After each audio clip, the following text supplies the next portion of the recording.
Certamente, o caso já se encontra sob a jurisdição superior. Esta mulher retornará à carne, seguida pelas mentes dos adversários que aguardarão, junto dela, o tempo de imersão nos fluidos terrestres.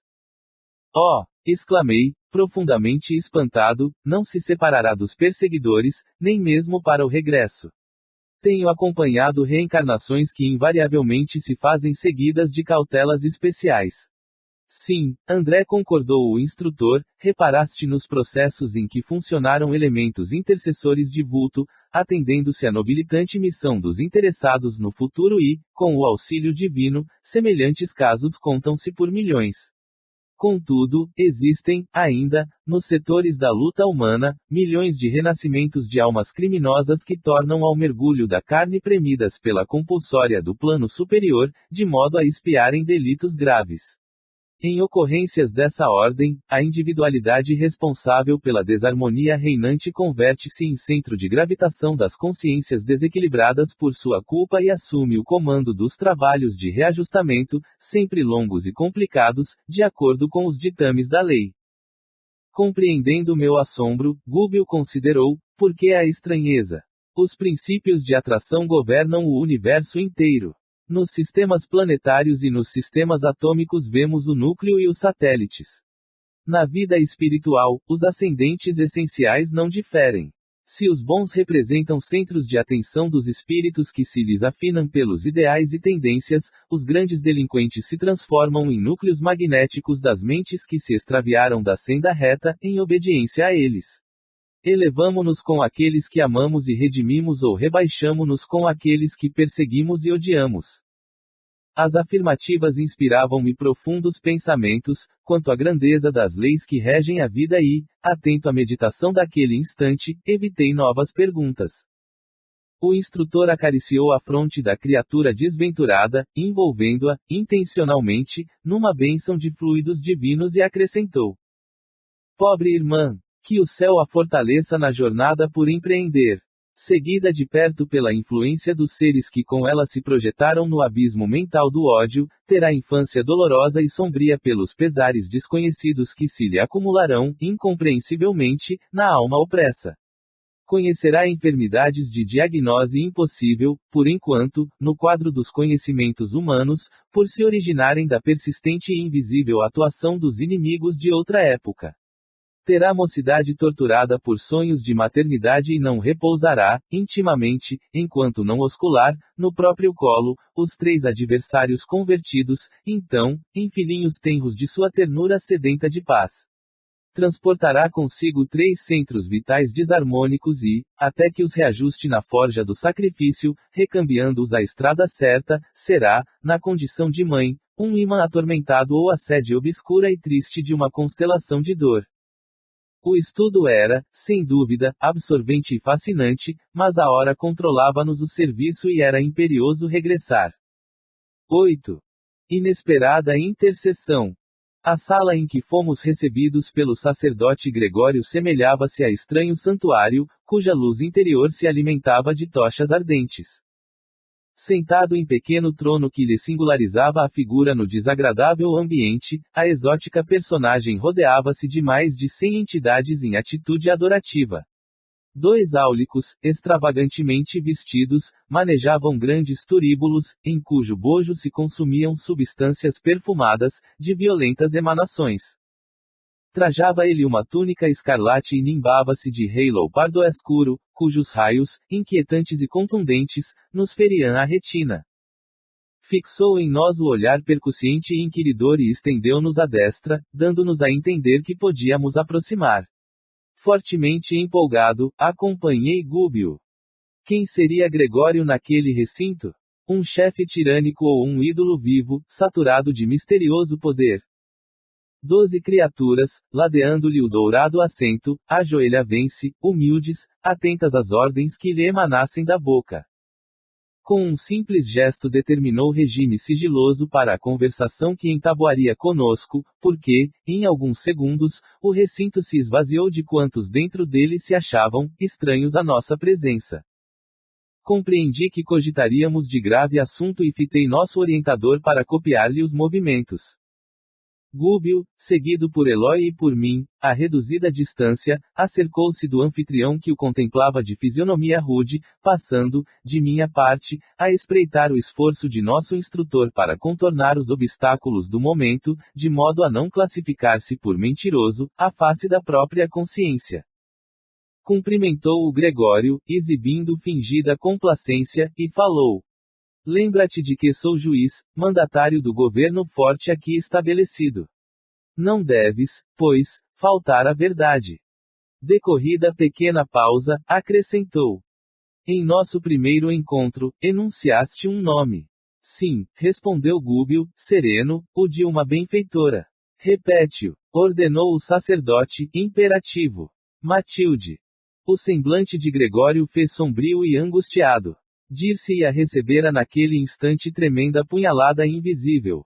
Dissimulou, no entanto, dura impassibilidade e, com a firmeza de um administrador orgulhoso e torturado, inquiriu: que tem de comum comigo semelhante criatura? Nosso orientador redarguiu, sem afetação. Asseverou-nos querer-te com desvelado amor materno. Evidente engano. Aduziu Gregório, ferino, minha mãe separou-se de mim, há alguns séculos. Ao demais, ainda que me interessasse tal reencontro, estamos fundamentalmente divorciados um do outro. Ela serve ao cordeiro, eu sirvo aos dragões. Três espíritos caídos no mal, desde eras primevas da criação planetária, e que operam em zonas inferiores da vida, personificando líderes de rebelião, ódio, vaidade e egoísmo, não são, todavia, demônios eternos, porque individualmente se transformam para o bem, no curso dos séculos, qual acontece aos próprios homens. Nota do autor espiritual. Aquela particularidade da palestra bastava para que minha curiosidade explodisse, indômita. Quem seriam os dragões a que se reportava? Gênios satânicos da lenda de todos os tempos. Espíritos caídos no caminho evolucionário, de inteligência voltada contra os princípios salutares e redentores do Cristo, que todos veneramos na condição do Cordeiro de Deus. Sem dúvida, não me equivocava, no entanto, Gúbio lançou-me significativo olhar, certamente depois de sondar-me, em silêncio, a perquirição íntima, convidando-me, sem palavras, a selar os lábios entreabertos de assombro. Indiscutivelmente, aquele instante não comportava a conversação de um aprendiz e devia destinar-se às manifestações conscientes e seguras de um mestre. Respeitável sacerdote, obtemperou o nosso orientador, com grande surpresa para mim, não te posso discutir os motivos pessoais. Sei que há uma ordem absoluta na criação e não ignoro que cada espírito é um mundo diferente e que cada consciência tem a sua rota. Criticas, porventura, os dragões, que se incumbem da justiça? Perguntou Gregório, duramente. Quem sou para julgar? Comentou Gúbio, com simplicidade, não passo de um servidor na escola da vida. Sem eles, prosseguiu o hierofante, algo colérico, que seria da conservação da terra. Como poderia operar o amor que salva, sem a justiça que corrige? Os grandes juízes são temidos e condenados, entretanto, suportam os resíduos humanos, convivem com as nojentas chagas do planeta, lidam com os crimes do mundo, convertem-se em carcereiros dos perversos e dos vis.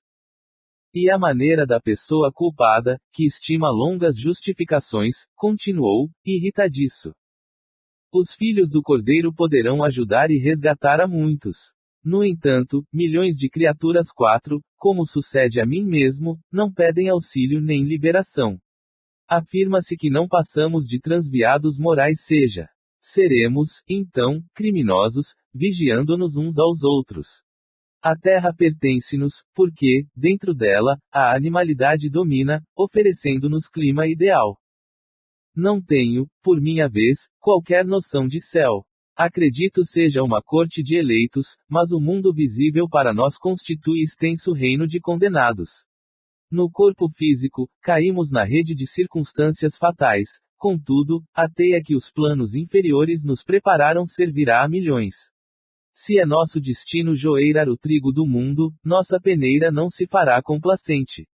Experimentados que somos na queda, provaremos todos os que nos surgirem no caminho. Ordenam os grandes juízes que guardemos as portas. Temos, por isso, servidores, em todas as direções. Subordinam-se-nos todos os homens e mulheres afastados da evolução regular, e é forçoso reconhecer que semelhantes individualidades se contam por milhões. Além disso, os tribunais terrestres são insuficientes para a identificação de todos os delitos que se processam entre as criaturas. Nós, sim, é que somos os olhos da sombra, para os quais os menores dramas ocultos não passam despercebidos. Ante o intervalo que se fizera, contemplei o rosto de Gúbio, que não apresentava qualquer alteração. Fitando Gregório, com humildade, considerou. 4. Não devemos esquecer que a argumentação procede de um espírito poderoso nos raciocínios e que ainda não aceitou a iluminação do Cristo, idêntico, pois, há muitos homens representativos do mundo, obcecados pelos desvários da inteligência. Nota do autor espiritual. Grande sacerdote, eu sei que o Senhor Supremo nos aproveita em sua obra divina, segundo as nossas tendências e possibilidades de satisfazer-lhe os desígnios. Os fagócitos no corpo humano são utilizados na eliminação da impureza, do mesmo modo que a faísca elétrica irrompe, insofreável, a fim de sanar os desequilíbrios atmosféricos. Respeito, assim, o teu poder, porque se a sabedoria celeste conhece a existência das folhas tenraz das árvores, sabe também a razão de teu extenso domínio, entretanto, não concordas em que a nossa interferência prevalece sobre a fatalidade, círculo fechado de circunstâncias que nós mesmos criamos. Não estou habilitado a apreciar o trabalho dos juízes que administram estes pousos de sofrimento reparador. Conheço, contudo, os quadros pavorosos que se desdobram ao teu olhar. Observo, de perto, os criminosos que se imantam uns aos outros, sondo, de quando em vez, os dramas sombrios daqueles que jazem nas furnas de dor, magnetizados ao mal que praticaram, e não ignoro que a justiça deve reinar, consoante as determinações soberanas. Todavia, respeitável Gregório, não admites que o amor, instalado nos corações, redimiria todos os pecados. Não aceitas, porventura, a vitória final da bondade, através do serviço fraterno que nos eleva e conduz ao Pai Supremo. Se gastássemos nos cometimentos divinos do Cordeiro as mesmas energias que se despendem a serviço dos dragões, não alcançaríamos, mais apressadamente, os objetivos do Supremo Triunfo. O sacerdote ouviu, contrariado, e clamou com desagradável inflexão de voz. Como pude escutar-te, calado, tanto tempo? Somos aqui julgadores na morte de todos aqueles que malbarataram os tesouros da vida. Como inocular amor em corações enregelados? Não disse o Cordeiro, certa vez, que não se deve lançar pérolas aos porcos. Para cada pastor de rebanho na terra, há 1000 porcos ostentando as insígnias da carne. E se o teu mestre reclama pegureiros ao seu apostolado, que fazer, de nossa parte, se não constituir equipes de inteligências vigorosas, especializadas em corrigir as criaturas delinquentes que se colocam sob nossa vara diretiva? Os dragões são os gênios conservadores do mundo físico e se esmeram em preservar a aglutinação dos elementos planetários. Coerentes com a lógica, não entendem o paraíso de imposição. Se o amor conquistasse a Terra, de um dia para outro, desintegrando-lhe os abismos escuros a fim de que a luz sublime aí brilhasse para sempre, fácil e instantânea, como acomodar nesse clima celestial as consciências de lobos e leões, panteras e tigres, pela extrema analogia que ainda guardam com essas feras, almas essas que habitam formas humanas aos milhares de milhares. Que seria do céu se não vigiássemos os infernos? Gargalhada sarcástica e estrepitosa seguiu-lhe as palavras. Gúbio, porém, não se perturbou. Com simplicidade, tornou a considerar.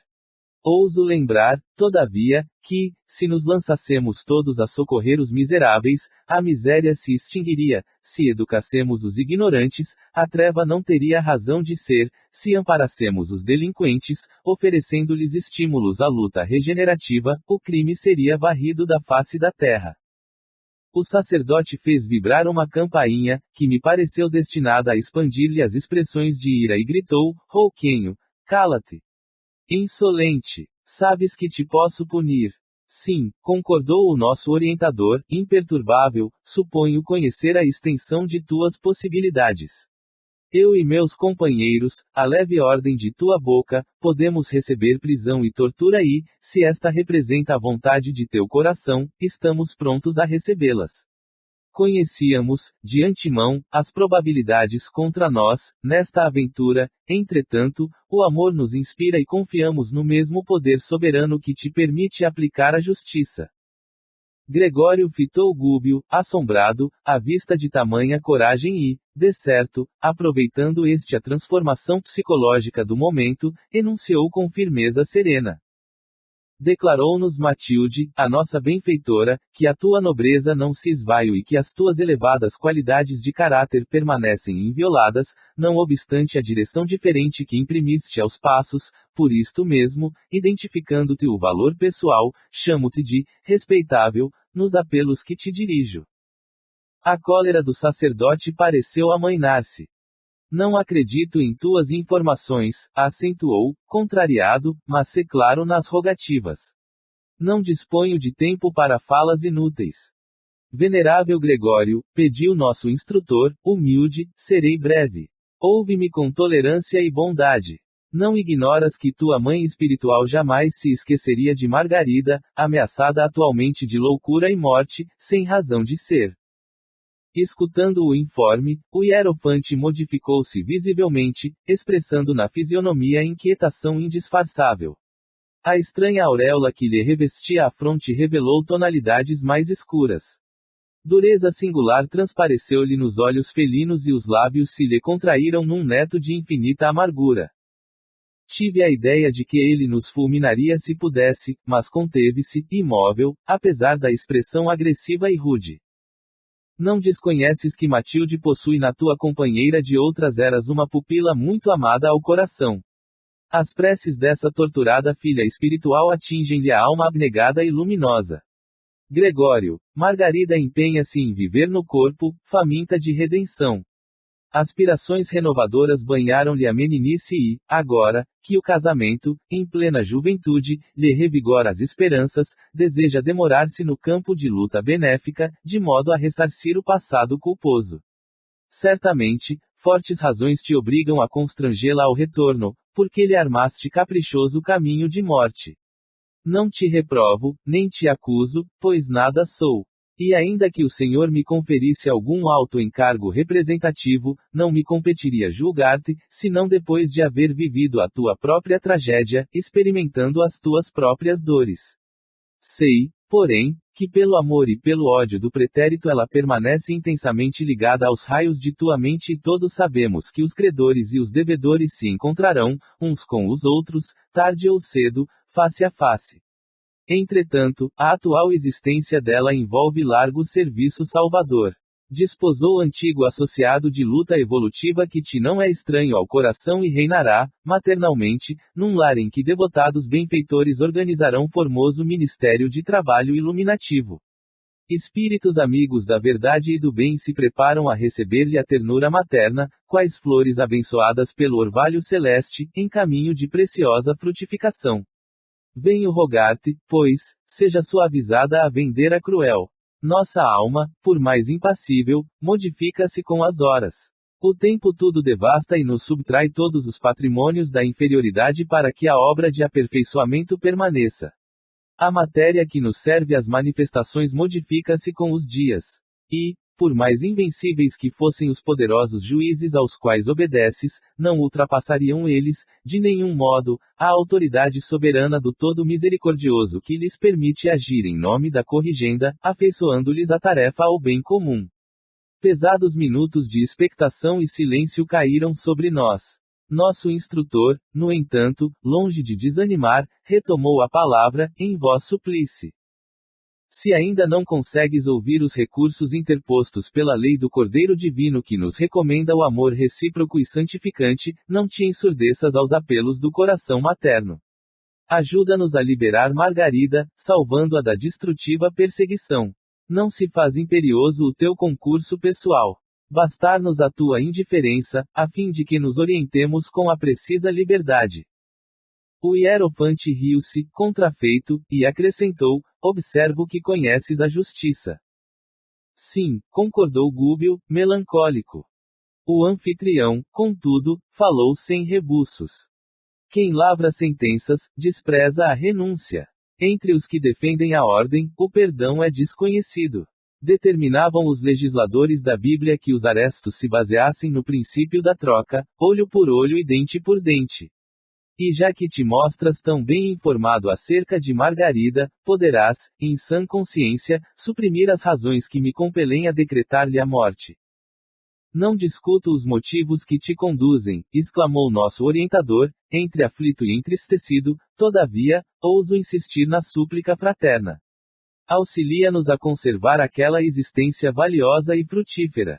Ajudando-nos, quem sabe, talvez, pelos braços carinhosos da vítima de hoje poderias, tu mesmo, voltar ao banho lustral da experiência humana, renovando caminhos para glorioso futuro. Qualquer ideia de volta à carne me é intolerável. Gritou Gregório, contrafeito. Sabemos, grande sacerdote, continuou Gúbio, muito calmo, que sem a tua permissão, em vista dos laços que Margarida criou com a tua mente, poderosa e ativa, ser-nos-ia difícil qualquer atividade libertadora. Promete-nos independência de ação. Não te pedimos sustar a sentença, nem pretendemos inocentar Margarida. Quem assume compromissos diante das leis eternas é obrigado a encará-los, de frente, agora ou mais tarde, para resgate justo. Rogar-te-íamos, contudo, adiamento na execução de teus propósitos.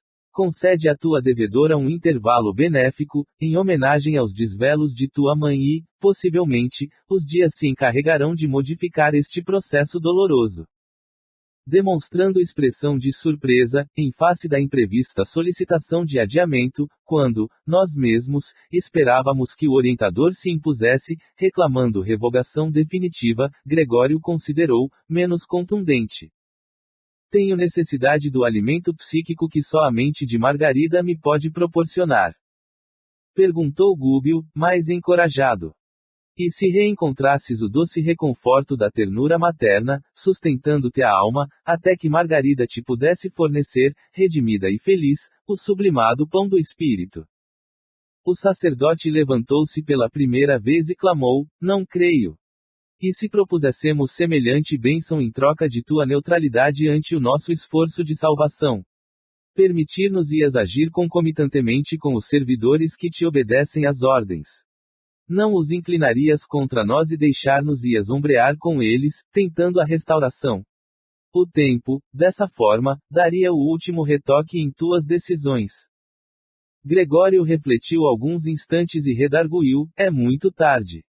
Por quê? Indagou nosso instrutor, inquieto. O caso de Margarida, esclareceu o hierofante em tom significativo, está definitivamente entregue a uma falange de 60 servidores de meu serviço, sob a chefia de duro perseguidor que lhe odeia a família. A solução cabal poderia ter sido alcançada em poucas horas, mas não desejo que ela me volte às mãos, com a revolta de vítima, em cuja fonte interior só me fosse possível recolher as águas turvas do desespero e do fel. Será torturada como me torturou em outra época, padecerá humilhações sem nome e desejará a morte como valioso bem. Atingida a rendição pelo sofrimento dilacerante, a mente dela me receberá por benfeitor, amoroso e providencial, envolvendo-me nas emissões de carinho que, há muitos anos, venho esperando. Seria infrutífera qualquer tentativa liberatória. Os raciocínios dela vão sendo conturbados, pouco a pouco, e o trabalho de imantação para a morte estão quase terminados. O nosso dirigente, no entanto, não se deu por vencido e insiste. Tio. E se nos confundissemos com a tua falange, tentando o serviço a que nos propomos? Compareceríamos, junto à enferma, como amigos teus e, sem te desrespeitarmos a autoridade, procuraríamos a execução do programa que nos trouxe até aqui, testemunhando a humildade e o amor que o Cordeiro nos ensina. Gregório pensava, maduramente, em silêncio, mas Gúbio prosseguia com simplicidade e firmeza. Concede, dá-nos tua palavra de sacerdote. Lembra-te de que, um dia, ainda que não creias, enfrentarás, de novo, o olhar de tua mãe. O interpelado, após longos minutos de reflexão, ergueu os braços e asseverou. Não creio nas possibilidades do tentame, todavia, concordo com a providência a que recorres. Não interferirei. Em seguida, tilintando a campainha de modo particular, determinou que os auxiliares se reaproximassem.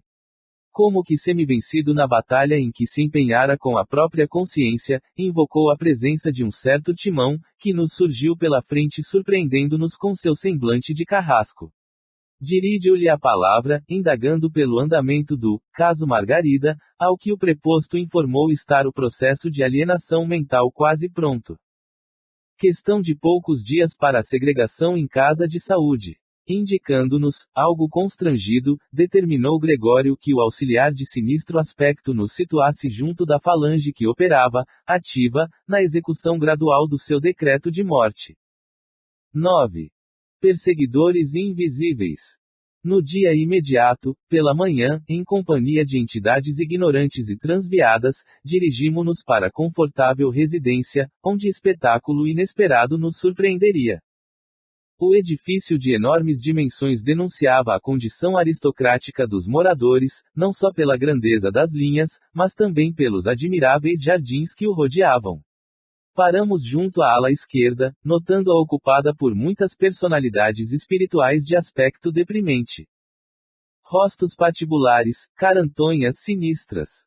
Indiscutivelmente, aquela construção residencial permanecia vigiada por carcereiros frios e impassíveis, a julgar pelas sombras que o cercavam. Transpus o limiar, de alma opressa. O ar jazia saturado de elementos intoxicantes. Dissimulei, a custo, o mal-estar, recolhendo impressões aflitivas e dolorosas. Entidades inferiores, em grande cópia, afluíram à sala de entrada, sondando-nos as intenções. De posse, porém, das instruções do nosso orientador, tudo fazíamos para nos assemelharmos a delinquentes vulgares. Reparei que o próprio Gúbio se fizera tão escuro, tão opaco na organização perispirítica, que de modo algum se faria reconhecível, à exceção de nós que o seguíamos, atentos, desde a primeira hora. Instado por Sérgio, um gaiato rapaz que nos introduziu com maneiras menos dignas, Saldanha, o diretor da falange operante, veio receber-nos.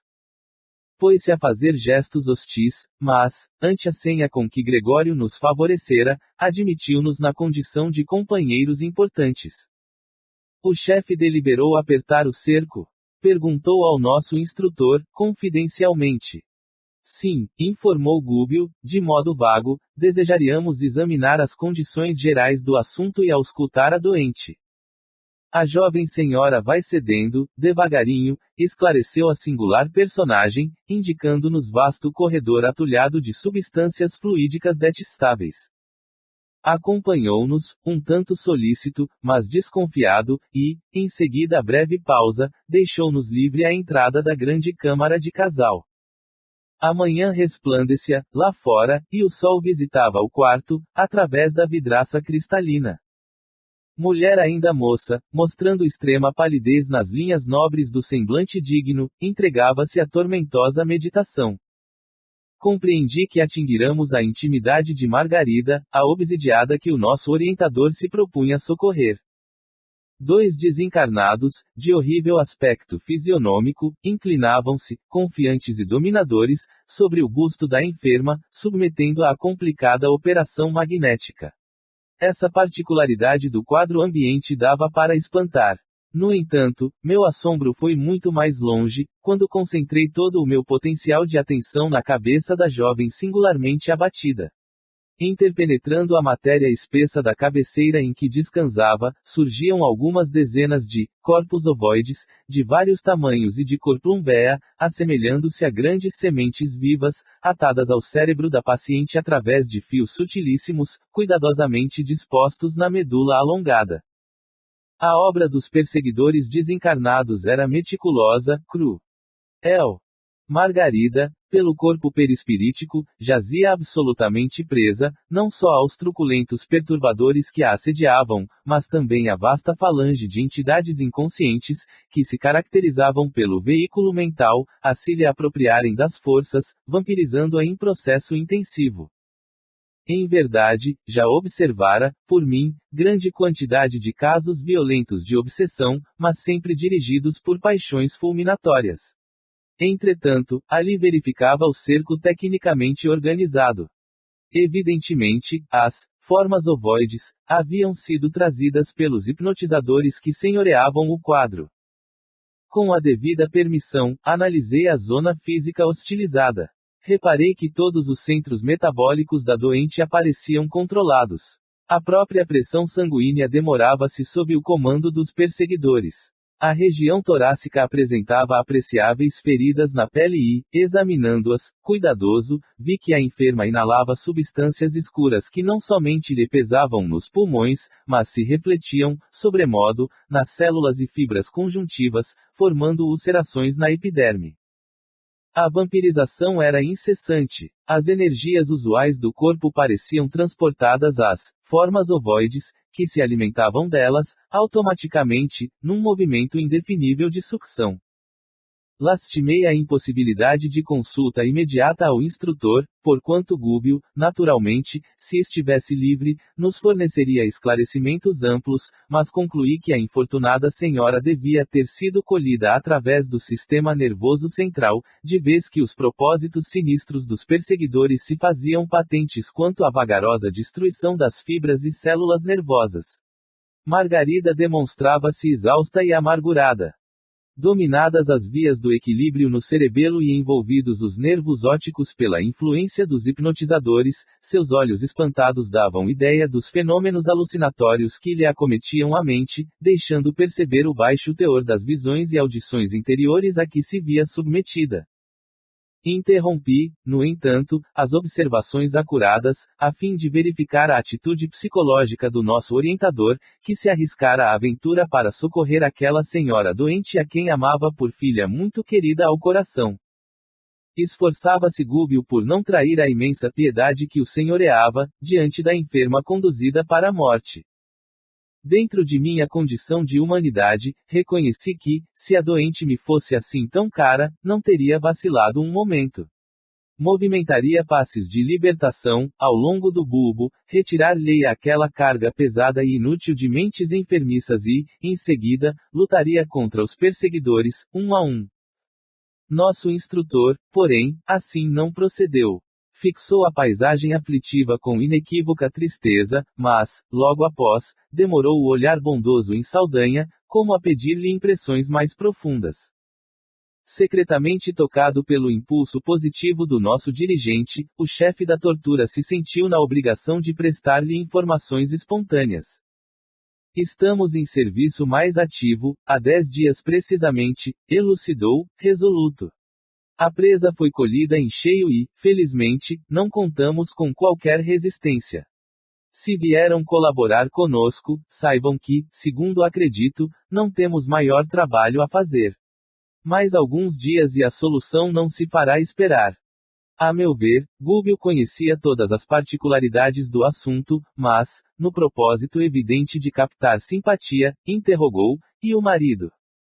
Ora, esclareceu Saldanha com escarninho sorriso, o infeliz não tem a menor noção de vida moral.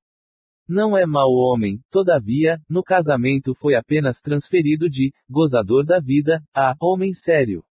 A paternidade constituir-lhe-ia um trambolho e filhinhos, se os recebesse, não passariam para ele de curiosos brinquedos.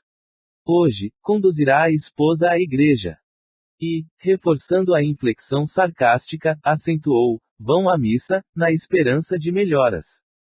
Mal acabara a informação, tristonho e simpático cavalheiro, em cuja expressão carinhosa identifiquei, de pronto, o esposo da vítima, entrou no aposento, com ela permutando palavras amorosas e confortantes. Amparou-a, prestimoso, e ajudou-a a vestir-se com esmero. Decorridos alguns minutos, notei, apalermado, que os cônjuges, acompanhados por extensa súcia de perseguidores, tomavam um táxi na direção de um templo católico. Seguimo-nos sem detença. O veículo, a meu ver, transformara-se como que num carro de festa carnavalesca. Entidades diversas aboletavam-se dentro e em torno dele, desde os paralamas até o teto luzente. Minha curiosidade era enorme. Descendo a porta de elegante santuário, observei estranho espetáculo. A turba de desencarnados, em posição de desequilíbrio, era talvez 5 vezes maior que a assembleia de crentes em carne e osso. Compreendi, logo, que em maior parte ali se achavam com o propósito deliberado de perturbar e iludir. Saldanha encontrava-se excessivamente preocupado com as vítimas, para dispensar-nos maior atenção e, intencionalmente, Gúbio afastou-se um tanto, em nossa companhia, a fim de confiar-nos alguns esclarecimentos. Penetramos o templo onde se comprimiam nada menos de 7 a 8 centenas de pessoas. A algazarra dos desencarnados ignorantes e perturbadores era de ensurdecer. A atmosfera pesava. A respiração fizera-se-me difícil pela condensação dos fluidos semicarnais ali reinantes, todavia, ao fixar os altares, confortante surpresa aliviou-me o coração. Dos adornos e objetos do culto emanava doce luz que se espraiava pelos cimos da nave visitada de sol, fazia-se perceptível a nítida linha divisória entre as energias da parte inferior do recinto e as do plano superior. Dividiam-se os fluidos, à maneira de água cristalina e azeite impuro, num grande recipiente. Contemplando a formosa claridade dos nichos, perguntei ao nosso instrutor: que vemos? Não reza o segundo mandamento, trazido por Moisés, que o homem não deve fazer imagens de escultura para representar a paternidade celeste? Sim, concordou o orientador, e determina o testamento que ninguém se deve curvar diante delas.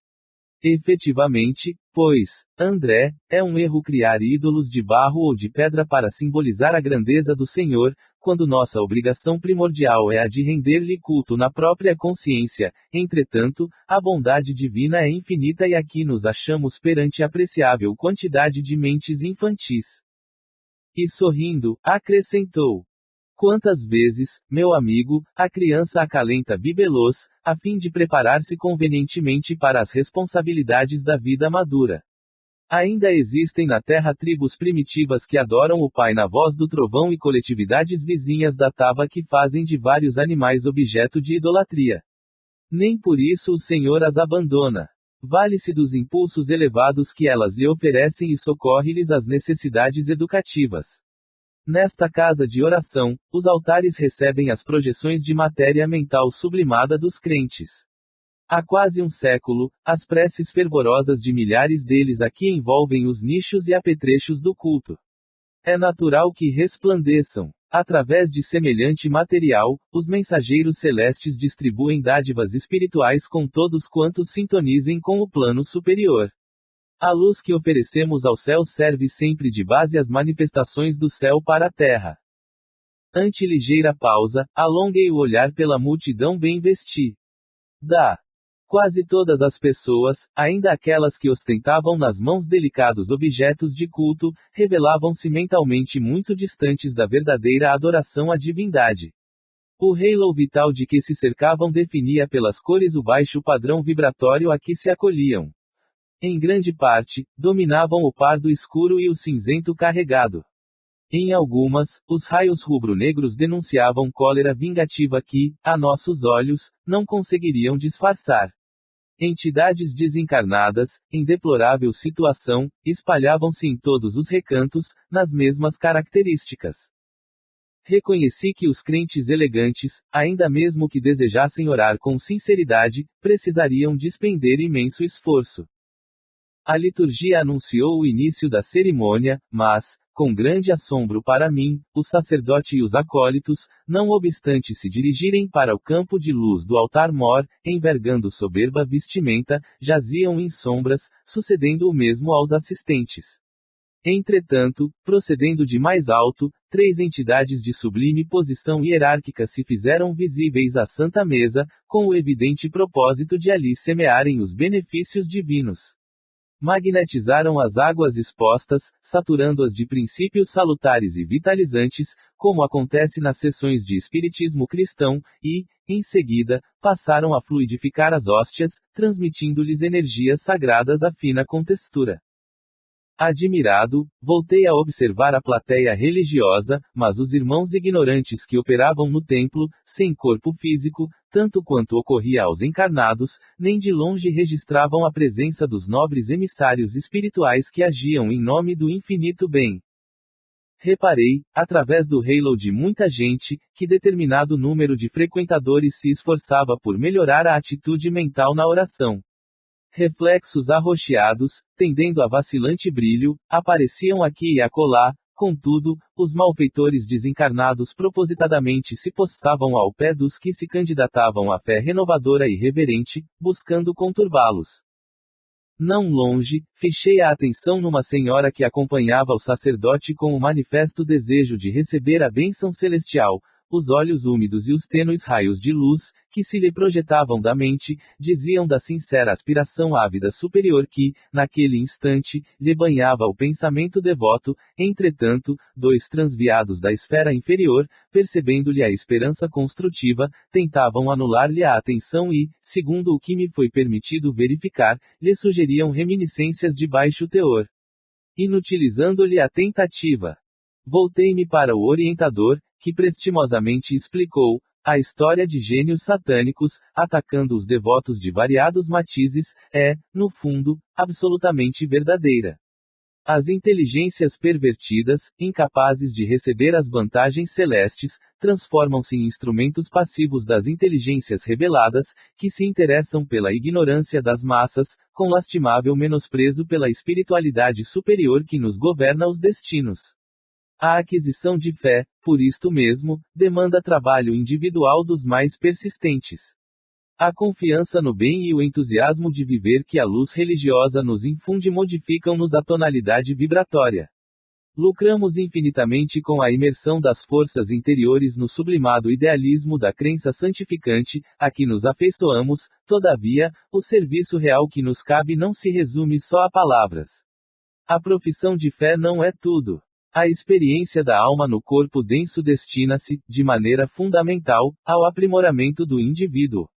É nos atritos da marcha que o ser se desenvolve, se apura e ilumina.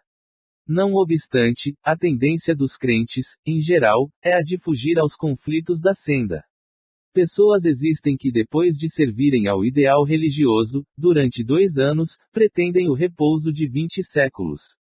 Em todas as casas de fé, os mensageiros do Senhor distribuem favores e bênçãos compatíveis com as necessidades de cada um. Entretanto, é imprescindível que se prepare o coração nas linhas do mérito, a fim de recolhê-los.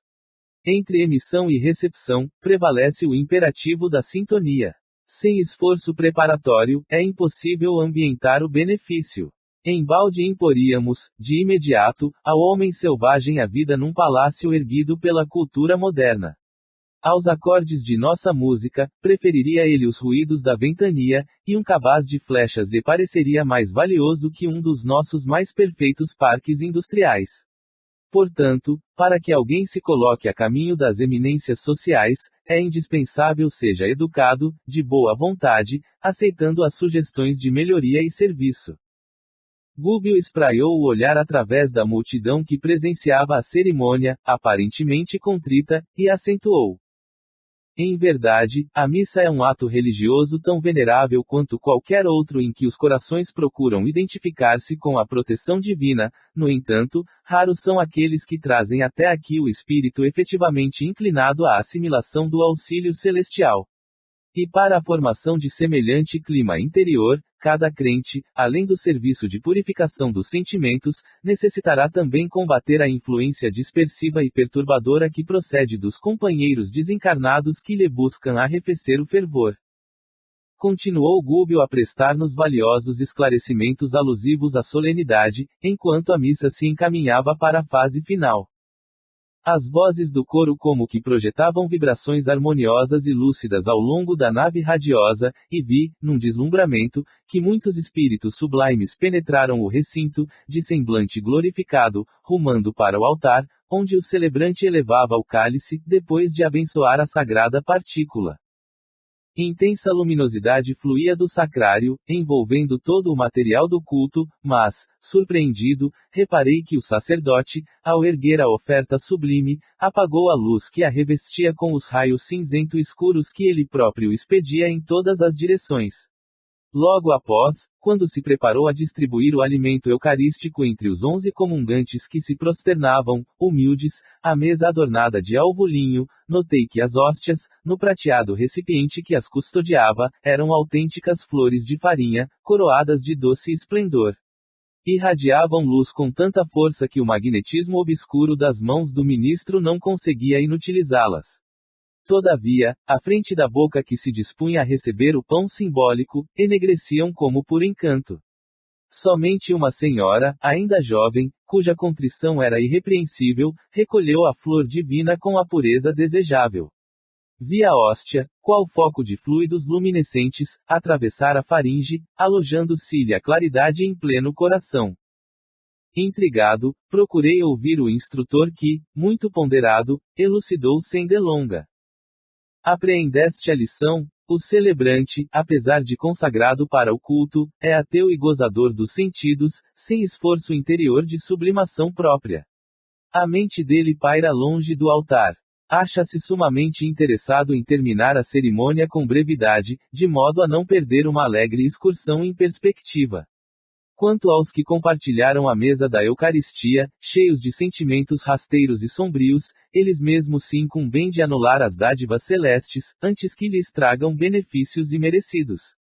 Temos aqui grande quantidade de crentes titulares, mas muito poucos amigos do Cristo e servidores do bem. O missa est, dispersou os fiéis que, ao fim da reunião, mais se assemelhavam a barulhento bando de passarinhos de bela plumagem. Absorto em fundas reflexões, ante o que me fora dado observar, acompanhei o nosso orientador e Eloy, para junto da enferma e do esposo, que se retiraram, de regresso ao lar, cercados pelo mesmo séquito de entidades infelizes, sem a menor alteração. 10. Em aprendizado. De retorno à casa, com indisfarçável estranheza reparei que o nosso instrutor não empreendia qualquer ataque em defesa da doente querida. A jovem senhora, novamente metida no leito, semi-aniquilada, punha os olhos no ar vazio, absorvida de indefinível pavor. Um dos insensíveis magnetizadores presentes, a insinuação de Saldanha, começou a aplicar energias perturbadoras, ao longo dos olhos, torturando as fibras de sustentação. Não somente o cristalino, em ambos os órgãos visuais, denunciava fenômenos alucinatórios, mas também as artérias oculares revelavam-se sob fortes modificações. Percebi a facilidade com que os seres perversos das sombras hipnotizam as suas vítimas, impondo-lhes os tormentos psíquicos que desejam. Grossas lágrimas banhavam o rosto da enferma, traduzindo-lhe as agitações interiores. Dilacerada, a mente aflita e sofredora tiranizava o coração que batia, precipite, imprimindo graves alterações em todo o cosmos orgânico. Das complicadas operações sobre os olhos, o magnetizador passou a interessar-se pelas vias do equilíbrio e pelas células auditivas, carregando-as de substância escura, qual se estivesse doando combustível a um motor. Margarida, ainda que o desejasse, agora não conseguiria erguer-se. Compacta emissão de fluidos tóxicos misturava-se à linfa dos canais semicirculares. Terminada a esquisita intervenção, Saldanha dispensou os terríveis colaboradores, à exceção da dupla que se incumbia do hipnotismo, alegando que havia serviço em outra parte da cidade. Outros casos aguardavam a legião de Gregório e Margarida, no parecer do chefe de tortura, já recebera suficiente material de prostração para 30 horas consecutivas. Pouco a pouco, esvaziou-se a casa, semelhante agora à desprezada colmeia de maribondos vorazes. Contudo, aí permaneciam Saldanha, os dois magnetizadores, nós três e a coleção de mentes, em formas ovoides, ligadas ao cérebro da senhora flagelada. A sós com o temível obsessor, Gúbio procurou sondar-lhe o íntimo, discretamente. Sem dúvida que a sua fidelidade aos compromissos assumidos, declarou o nosso orientador, atencioso, é bastante significativa. E enquanto Saldanha sorria, envaidecidamente, continuou, de olhar penetrante e doce. Que razões teriam conduzido Gregório a conferir-lhe tão delicada missão? O ódio, meu amigo, o ódio. Explicou o interpelado decidido. A senhora, aduziu Gúbio, indicando a doente. Não propriamente a ela, mas ao pai, juiz sem alma que me devastou o lar.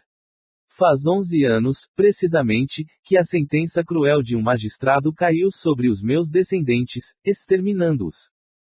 E, diante da expressão de real interesse que o nosso instrutor deixava perceber, o infeliz continuou. Tão logo abandonei o corpo físico, premido por uma tuberculose galopante, revoltado com a pobreza que me lançara à extrema penúria, não pude afastar-me do ambiente doméstico. Minha infortunada Iracema herdou-me um filho querido, a quem não pude legar qualquer recurso apreciável. Jorge e sua genitora passaram, desse modo, a enfrentar dificuldades e aflições que não posso relembrar sem imensa angústia. Operário em rude serviço braçal, meu filho não conseguia sustentar dignamente a casa, definhando-se-lhe a mãezinha em padecimentos continuados e sofridos em silêncio.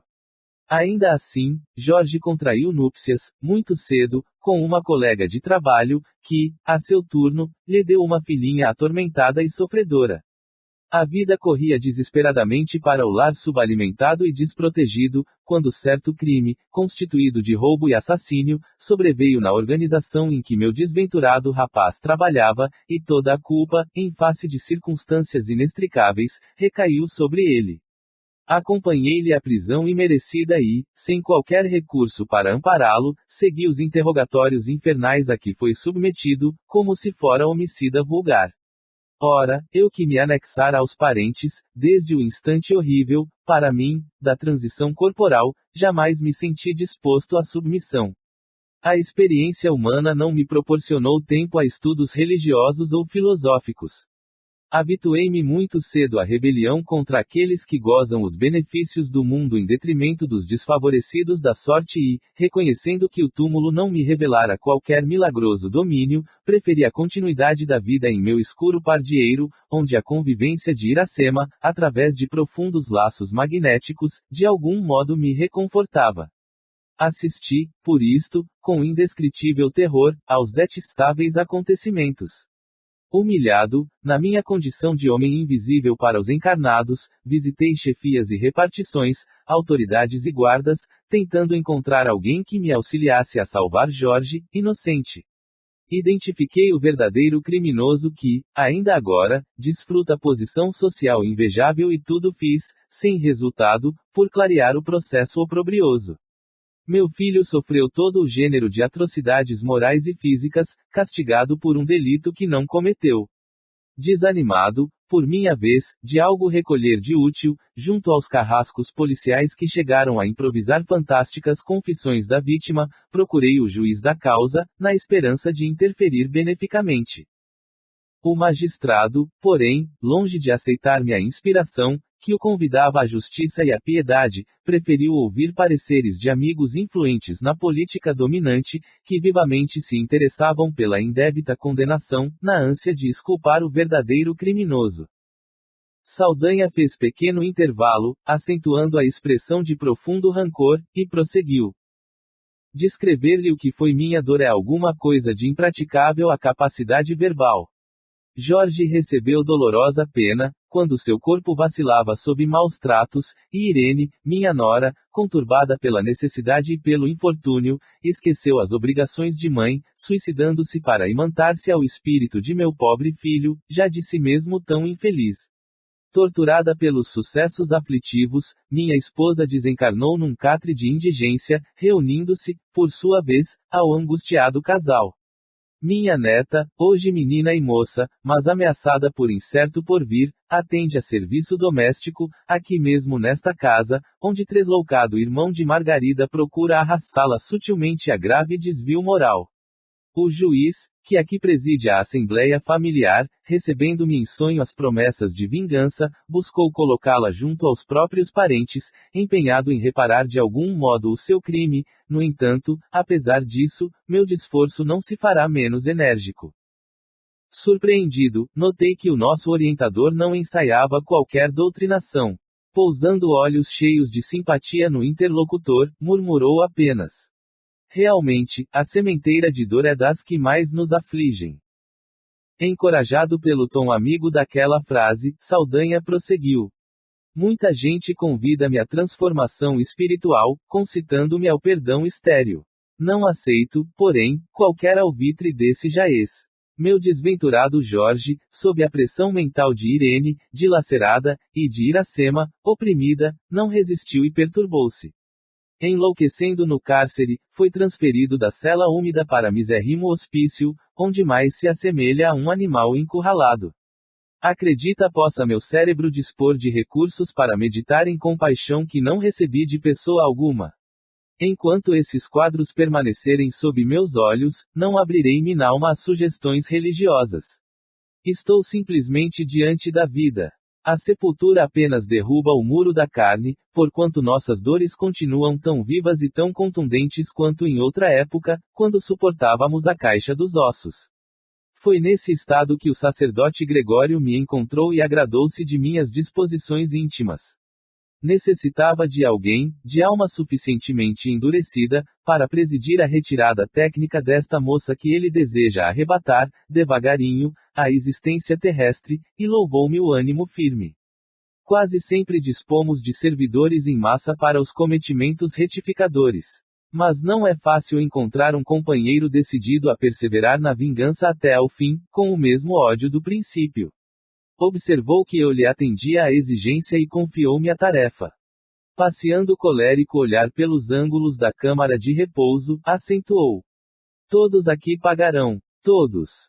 Admirado, fitei Gúbio que se mantinha imperturbável, silencioso.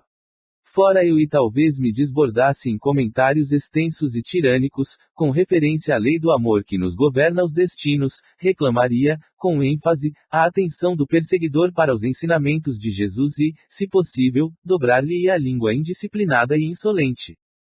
O instrutor, contudo, assim não procedeu.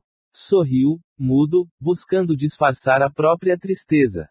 2 ou 3 minutos rolaram, longos, entre nós. Mostrava o relógio 1/4 para meio-dia, quando alguns passos se fizeram ouvidos. É o médico, elucidou Saldanha, com manifesta expressão de sarcasmo, debalde, porém, procurará lesões e micróbios. Quase no mesmo instante, um cavalheiro de idade madura penetrou o recinto, em companhia de Gabriel, o esposo da vítima. Abeirou-se da enferma, afagou-a gentil e pronunciou algumas palavras de encorajamento. Margarida, em vão, buscou sorrir. Faltavam-lhe forças para tanto. A conversação ia a meio, quando uma entidade, evidentemente bem intencionada, compareceu. Viu-nos e demonstrou compreender-nos a posição, porque fixou em nós cauteloso olhar sem dizer palavra, acercando-se do médico, solicitamente, qual se lhe fora dedicado enfermeiro. O especialista não parecia profundamente interessado no caso, mas, ao auscultar Margarida, entregue a torpor inquietante, conversou com o marido da vítima de maneira superficial. Declarou que a jovem senhora, em sua opinião, certamente se mantinha sob o império da epilepsia secundária e que, em última análise, se socorreria da colaboração de colegas eminentes para submetê-la a exame particularizado da lesão cérebro-meningea, seguido, possivelmente, de intervenção cirúrgica aconselhável. Em seguida, porém, observei que a entidade espiritual recém-chegada e que o assistia, com desvelo, pousou a destra em sua fronte, como se desejasse transmitir-lhe algum alvitre providencial. O médico relutou bastante, mas ao cabo de alguns minutos, constrangido por sugestão exterior que não saberia compreender exatamente, convidou Gabriel a um dos ângulos do quarto e lembrou: por que não tenta o espiritismo? Conheço ultimamente alguns casos intrincados que vão sendo resolvidos, com êxito, pela psicoterapia. E para não dar ideia de uma capitulação científica, ante o idealismo religioso, acrescentava: segundo sabemos hoje, a saciedade, a sugestão é uma força misteriosa, quase desconhecida. O esposo da enferma recebeu o conselho, com simpatia, e perguntou: Poderá orientar-me suficientemente? O psiquiatra recuou, de algum modo, e obtemperou: bem, não disponho de maior trato com os expoentes do assunto, todavia, segundo acredito, não terá dificuldades para experimentar. Logo após, deixou ali algumas indicações escritas, relacionando drogas e injeções, e dispôs-se a sair, sob o riso escarninho de Saldanha, que dominava amplamente a situação. Gúbio conversou qualquer coisa com o inquisidor desencarnado e, em seguida, dirigiu-se a mim, esclarecendo: André, combinamos que, para observações, deve seguir o médico. Dentro de algumas horas, porém, volta ao nosso posto. Compreendi que o nosso orientador me proporcionava a recolha de novos ensinamentos e acompanhei o especialista em moléstias nervosas, cauteloso e contente. Distanciado agora do lugar em que nosso instrutor travava a batalha singular, acerquei-me da personalidade que assistia o médico de perto e entabulamos amistoso diálogo. O novo amigo atendia pelo nome de Maurício, fora enfermeiro do Esculápio que protegia e recebera, com satisfação, a tarefa de ampará-lo nos empreendimentos profissionais. Todos os médicos, asseverou-me, convicto, ainda mesmo quando materialistas de mente impermeável à fé religiosa, contam com amigos espirituais que os auxiliam. A saúde humana é dos mais preciosos dons divinos. Quando a criatura, por relaxamento ou indisciplina, delibera menosprezá-la, faz-se difícil o socorro aos seus centros de equilíbrio, porque, em todos os lugares, o pior surdo é aquele que não quer ouvir. Todavia, por parte de quantos ajudam a marcha humana, da esfera espiritual, há sempre medidas de proteção à harmonia orgânica, para que a saúde das criaturas não seja prejudicada. Claro que há erros tremendos em medicina e que não podemos evitar. Nossa colaboração não pode ultrapassar o campo receptivo daquele que se interessa pela cura alheia ou pelo próprio reajustamento. Entretanto, realizamos sempre em favor da saúde geral quanto nos é possível. E, numa expressão profundamente significativa, acentuou: se os médicos orassem. Nesse instante, alcançamos o ponto de destino, antecipando-nos, de algum modo, ao amigo encarnado sob minha observação. A residência, confortável, não obstante o formoso jardim que a circundava, permanecia transbordante de fluidos desagradáveis.